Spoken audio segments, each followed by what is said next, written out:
Bonjour à tous, voici donc un autre extrait d'un devoir donné en 2016, que vous devez faire à la maison et puis me le rendre lundi prochain. Voilà, donc c'est un problème entier, c'est un peu la même chose que ce que vous avez fait la dernière fois, il n'y a pas de difficulté majeure voilà, par rapport à voilà, ce qu'on a fait pour l'instant. C'est-à-dire c'est classique, c'est un exercice classique, donc on a un système masse-ressort qui est décrit par l'équation qui est donnée ici. Il faut expliquer pourquoi le système est non linéaire, le mettre sous l'espace d'état, comme on a fait dans le précédent problème, et puis on propose de simplifier en prenant un carré égal à 1 pour avoir des constantes qui s'annulent ici. Enfin, qui s'annulent pas, qui sont égales à 1 et du coup qui disparaissent un peu dans l'énoncé.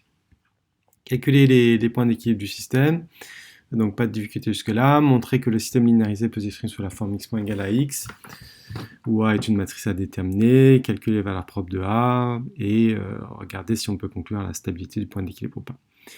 Et ensuite, pour aller plus loin, vous voyez qu'on propose une fonction de Lyapunov qui est basée sur l'énergie du système, qui s'écrit de cette manière-là.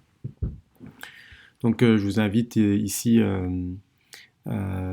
à calculer l'intégrale, ce sera plus facile après pour calculer la dérivée. Voilà, en développant l'intégrale ici. Il faut d'abord montrer que donc, V est défini positif. Donc pour montrer que V est défini positif, vous pouvez noter que ce premier terme, cette matrice ici est symétrique. Donc c'est de la forme X transpose PX. Donc pour que ce terme soit défini positif, ce terme simplement soit défini positif, et ben, le plus facile c'est de regarder la matrice P définie par ses coefficients et puis regarder si elle est définie positive par les méthodes expliquées en cours.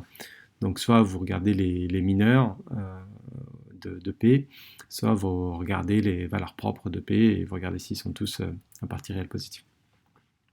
Enfin, s'ils sont tous positifs. Donc, voilà, donc cette première partie, il faut aussi vérifier que V0 égale 0, voilà, V0 égale 0 et V de x strictement positif quand x n'est pas nul. Et ensuite, on demande à montrer que l'origine est asymptotiquement stable, donc dériver cette fonction V. Alors là, de mémoire, je me souviens, pour montrer que V point est négatif, il y a des petites subtilités de calcul, c'est-à-dire que il faut retrouver des carrés, il faut s'arranger pour que ça marche bien. Voilà, c'est pas impossible, mais c'est peut-être plus difficile que le premier exercice que vous avez fait, le premier devoir à la maison que vous avez fait. Voilà, donc en utilisant la deuxième méthode de Lyapunov, la stabilité est-elle globale? Ben, je vous laisse regarder si les conditions du théorème sont vérifiées globalement ou non.